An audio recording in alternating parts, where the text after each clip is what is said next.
It was a gray morning in Riverstone, a small town forgotten by time. The cold wind blew through the aging trees, carrying with it the weight of stories from a community marked by years of hard work, memories, and losses. At the center of the town, a small park was the meeting point for a special group, elderly men who, over the years, had formed a quiet fraternity. Every morning, they sat on the worn-out benches, sharing their lives, their longings, and their sorrows. They were friends not by choice, but by necessity. The loneliness that united them was the only remedy for the absence each of them felt from a past that would never return. Among them was Henry, a man with a tired face, wrinkles telling the story of a lifetime. His trembling hands held a faded hat, a gift from his late wife, a symbol of lost love. Beside him sat William, a man with a distant look, spending his days in silence, lost in memories of a youth long gone, when he still had the strength to walk long distances, and his house was filled with the laughter of children who were now just ghosts in his memory. Their routine was always the same. They gathered, exchanged glances, sometimes spoke about the weather, the price of things, or simply sat in silence, listening to the sound of the town around them. Until one day, something different happened. In the middle of that ordinary morning, a dog appeared.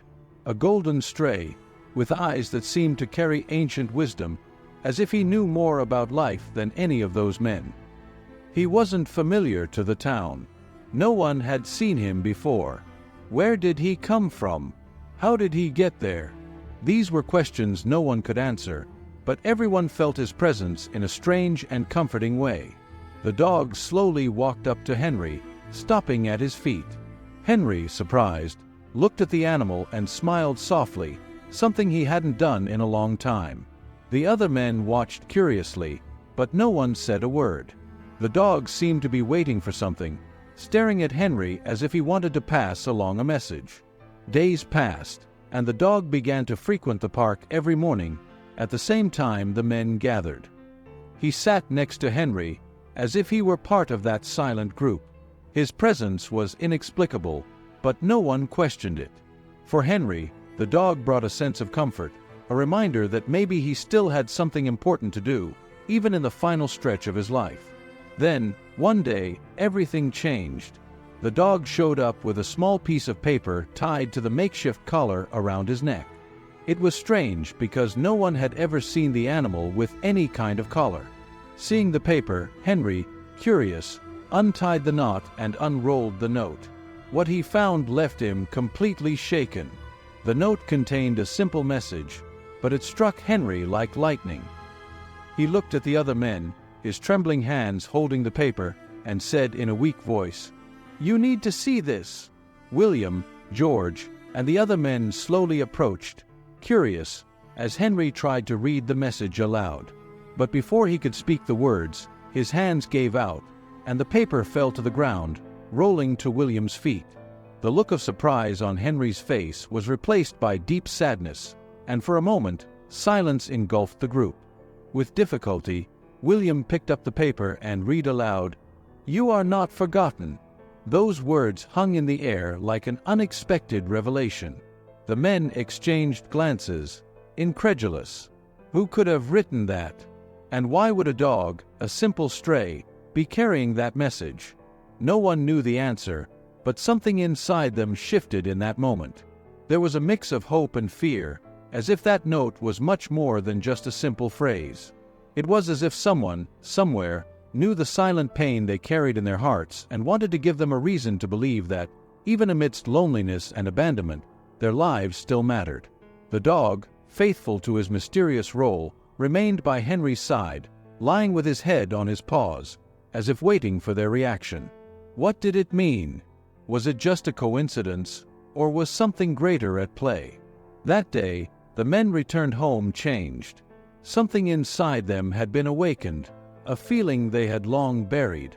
Perhaps it was hope, or maybe just curiosity, but the truth was that none of them would be the same after that encounter. And deep in their hearts, they knew this was only the first of many messages yet to come.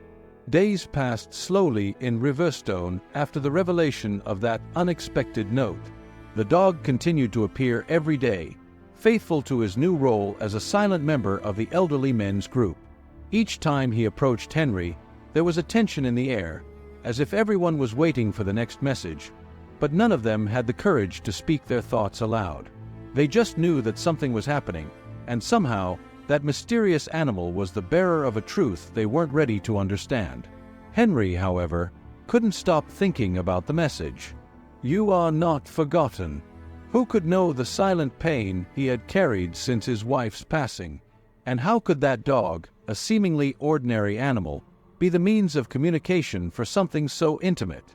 Every night, before going to bed, he would hold the small piece of paper, reading the words carefully again and again. He wondered if the message had been meant just for him or if it spoke for all the men, all the lonely hearts gathering in that park. William, on the other hand, was more skeptical. Although he had felt something deep when hearing the message, his practical mind couldn't accept that it was anything more than a coincidence. "Someone must be playing a trick," he muttered to himself, while Henry, George, and the others held on to the hope that the dog was indeed the bearer of something more. One day, something happened that would forever change the dynamic of that small group. It was a cold afternoon, with heavy clouds covering the Riverstone sky, when the dog appeared again. But this time, he wasn't alone. Beside him, a second note was delicately tied to the makeshift collar. Henry, already anxious and used to the new routine, immediately untied the piece of paper and began to read. His trembling hands held the note with the same care one handles a treasure. "This time," he said as his eyes filled with tears, "they mentioned my wife's name." The group fell into absolute silence. It was as if time had stopped, each of them caught in their own web of emotions. William, who had kept his distance from the magic contained in the messages, slowly approached. "What does it say?" he asked, his voice hoarse, as if somehow he already knew that this message would also bring him answers he wasn't prepared to hear. Henry looked at his friends, his eyes red and brimming with tears, and read the phrase written on the paper, "She has always been with you, even when you thought you were alone." The words echoed in the hearts of those men like thunder in the silence of the afternoon. Everyone knew how much Henry had suffered since his wife's passing, the emptiness that consumed him.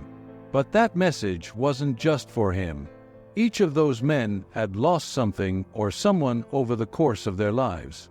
Be it a wife, a child, or a friendship, the void of absence was a constant in their existence.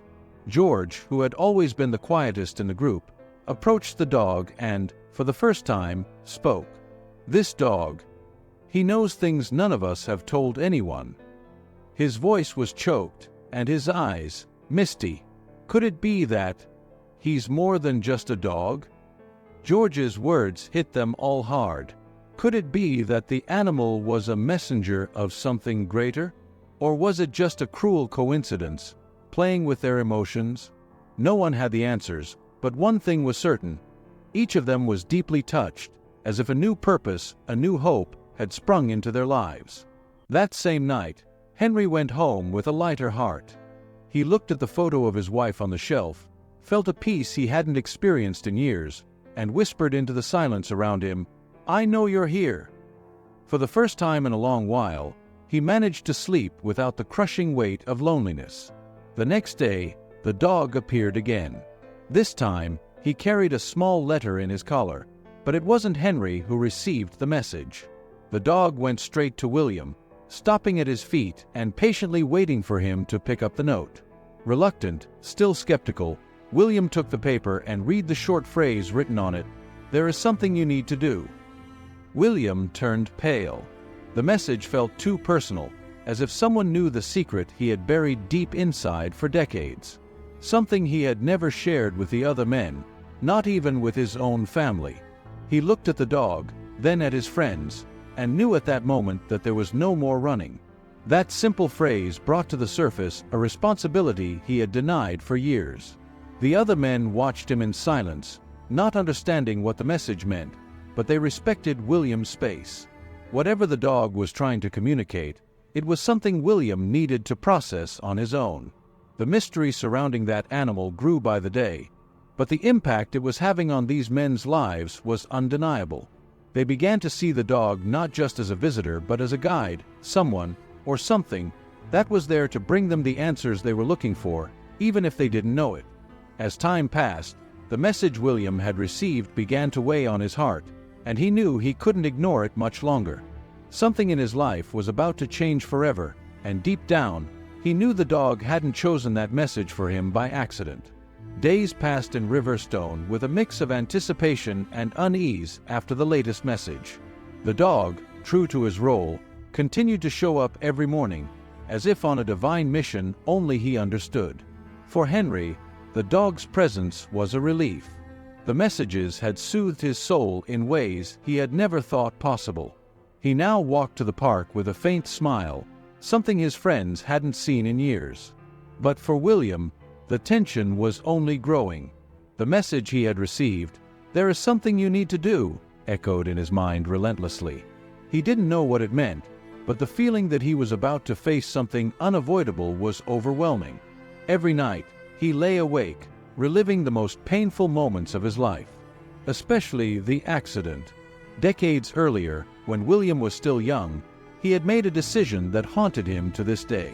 A mistake, a brief lapse in judgment, that had cost someone dear to him their life.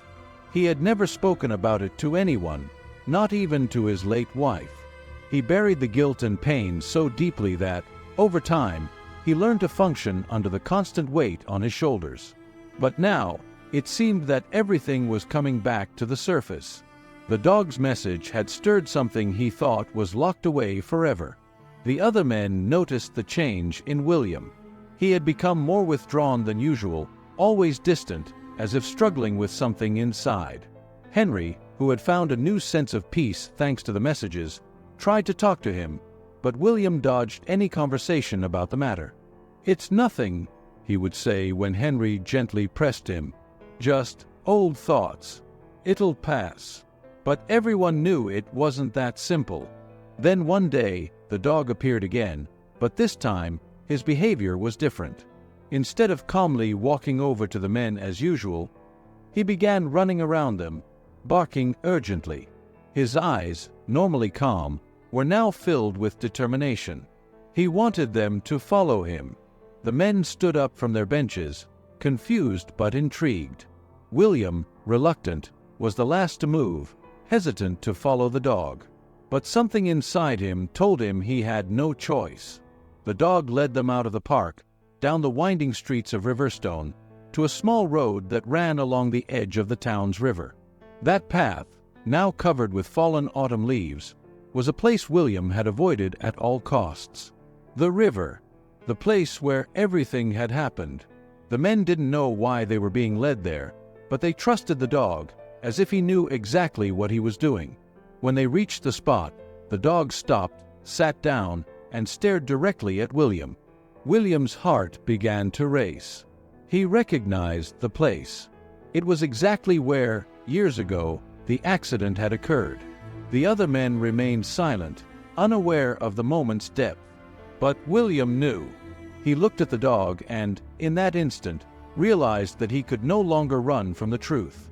The dog wasn't just delivering external messages. He was bringing something much deeper, something William had tried to hide from himself for so long. With trembling hands, William knelt on the ground. Tears began to flow from his eyes as he faced the place where his life had changed forever. "It was here," he whispered. "It was here that I lost control. It was here that I failed." The other men, now realizing that something very serious was happening, slowly approached. Henry, who had never seen his friend like this, knelt beside him. "William, what are you talking about? What happened here?" William took a deep breath, trying to control his emotions, but the words simply came out. He told the story of an autumn day many years ago, when he was driving on that same road along the river. He hadn't seen the car coming from the opposite direction. He hadn't reacted in time. The crash was devastating, and he lost someone very dear, his own sister, who had been in the car with him. The silence that followed was overwhelming. The men didn't know what to say. It was as if William's pain was too great to be comforted with words. But the dog, sitting peacefully by his side, looked at him with an understanding beyond human comprehension, as if saying, "It's time for you to forgive yourself." "I never told anyone," William continued, his voice trembling. "I never spoke about it. I carried it with me all these years, and now—" He looked at the dog, who remained still, as if knowing exactly what William needed to hear. In that moment, something inside William broke. The wall he had built around his guilt and pain crumbled, and he cried. Not just tears of sadness, but tears of relief. He had kept that secret for so long, and now, finally, he was free. The other men gathered around him, saying nothing, but offering the only comfort they could, their presence. It was a simple gesture, but powerful. They knew William needed that moment to himself, and they respected that. The dog, as always, was the first to move. He walked over to William, gently licking his hand, as if to say, "Now you are ready." William, still with tears in his eyes, looked at the animal and finally understood the true purpose of his message. "There is something you need to do." He needed to forgive himself. He needed to let go of the past. The dog had shown him the way, and now it was up to William to move forward.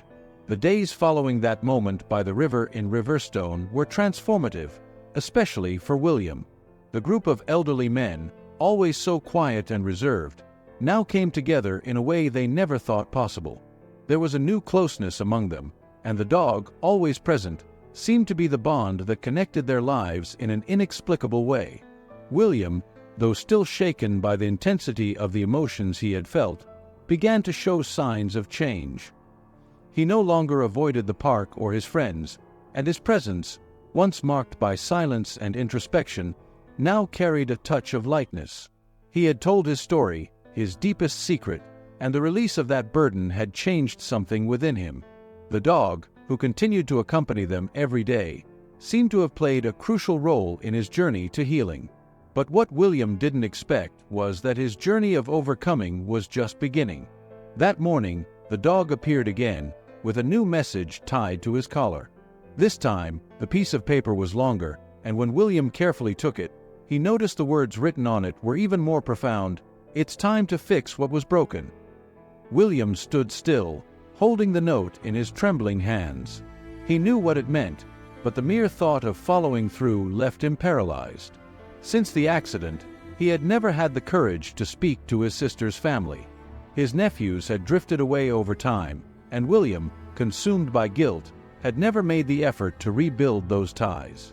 Now, the dog's message challenged him to face what he had avoided for so long. "Are you okay?" Henry asked, noticing the paleness on his friend's face. William looked at him, eyes full of uncertainty. "I know what I need to do, but what if I'm not ready?" Henry, who had already felt the transformative power of the dog's messages, placed a firm hand on William's shoulder. "No one's ever completely ready, my friend. But maybe you'll never get another chance like this. And I think this dog is here for a reason. Maybe he knows more than we do." William slowly nodded. Henry's words were true, and deep down, he knew he couldn't run forever. He needed to face the past and, somehow, find a way to make amends. That afternoon, William made the most difficult decision of his life. He picked up the phone, which he hadn't used in years for this purpose, and searched for his niece Emily's number. His hand trembled as he dialed, and his heart raced as the phone rang. The call seemed to last an eternity until, finally, a voice answered on the other end. "Hello." Emily's voice was soft, but there was a noticeable emotional distance. William closed his eyes for a moment, searching for the strength to speak. "Emily." "It's me, Uncle William." There was a long silence on the other end. He knew she probably never expected to hear his voice again, not after so much time. But finally, she responded. "Uncle William. I didn't know you still had my number." "I kept it," he said, his voice a bit weak. "I kept it all these years, but I never had the courage to call." Silence returned, But this time it wasn't just discomfort. It was a silence loaded with unsaid emotions, painful memories, and the absence of words that should have been spoken years ago. "Why now?" Emily asked, her voice tinged with the pain she had long carried. "Why did you disappear? Why did you never talk to us after everything?" William felt a lump in his throat. "Because I didn't know how.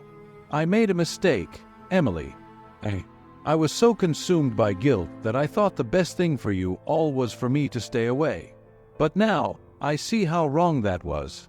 I should have fought to be there, even when it was hard." Emily's voice began to crack. "We needed you. After Mom was gone, we needed you. And you never showed up." William closed his eyes, tears streaming silently down his face. "I'm sorry. Not a day goes by that I don't think about it. But now I want to try to fix what I broke, if you'll let me." There was a long pause, the kind of pause that carried the weight of years of pain, regret, and broken hopes. But finally, Emily took a deep breath and said, "This won't be easy, Uncle William. But maybe we can try." Those words, though simple, were a huge relief for William. He knew the road to reconciliation would be long, but for the first time in many years, he had hope. He knew there was still much to be said, many wounds to be healed, but this was the first step. In the days that followed, William began to rebuild the ties with his family. Slowly, he reconnected with Emily and his other nieces and nephews. They hadn't fully forgiven what had happened, but the fact that he had taken the first step was enough to open a door he thought was closed forever. Meanwhile, the dog remained present, watching everything with his wise, calm eyes. He seemed to understand that his work was almost done, but there was still one last piece of the puzzle that needed to be resolved. One sunny afternoon, William and Henry sat in the park, reflecting on everything that had happened in the past few weeks. William, with a faint smile on his face, looked at the dog lying at his feet. "I don't know what he really is," William said, breaking the silence. "But whatever he is, he's changed my life." Henry nodded, looking at the dog with reverence. "Maybe he's an angel, maybe just a special dog. But what matters is what he's brought us, a chance to fix things." William looked at the dog again, his eyes filled with gratitude.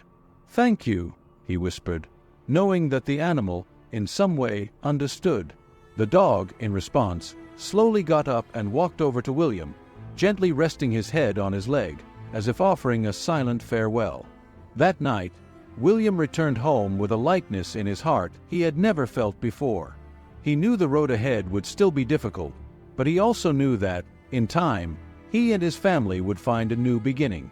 He looked out of his small bedroom window, gazing at the starry Riverstone sky, and for the first time in a long while, he allowed himself to feel a deep sense of gratitude for life. The next morning, the group of elderly men returned to the park as usual. Henry arrived first, but something was different. The dog, who always waited for them, wasn't there. "Do you think he's late?" George asked, with a hint of concern. Henry shook his head slowly. "I think he's finished what he came to do." The men stood in silence, processing those words. They knew that, in some way, the dog had fulfilled his purpose. He had come to heal, to bring peace, and now his mission was complete. William, with a serene smile on his face, looked out toward the horizon and whispered, "Wherever he is now, I hope he knows how much he changed our lives." The days continued without the dog, but his presence would never be forgotten. The men continued their routine at the park, but with lighter hearts, united by an experience that had transformed them forever. And with every step they took, they carried with them the most important lesson the dog had taught them: the importance of forgiveness, moving forward, and fixing what can be repaired, even when it seems impossible. The autumn days in Riverstone gave way to winter, but unlike the cold and gray weather, the hearts of the elderly men who gathered in the park were warmer than ever. The dog, who had become a constant and almost mystical presence in their lives, had left his mark on each of them. William, in particular, had experienced a profound transformation, and his reconnection with his family had brought him a peace he never thought possible. Now, he walked to the park every morning with a renewed sense of purpose. The past, which had once haunted him, was beginning to lose its grip. There was still much emotional work ahead, but just taking the first step toward forgiveness and reconciliation was enough to calm his soul. The dog, always attentive, was by his side that day, just as he had been every other day.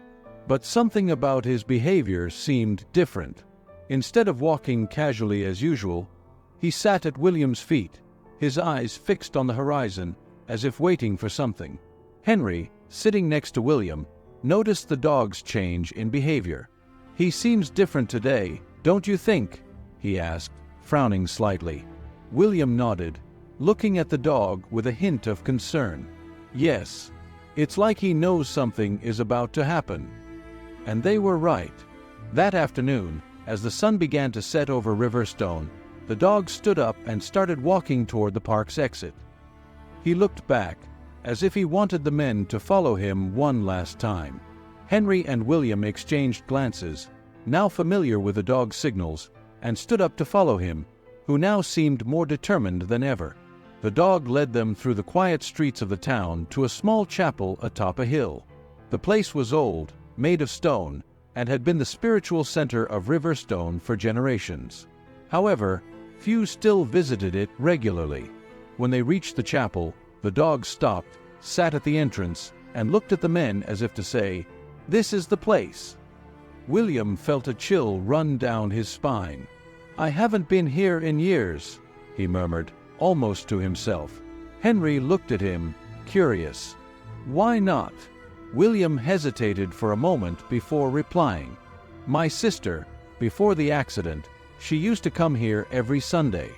I never joined her, but I knew this was the place where she found peace."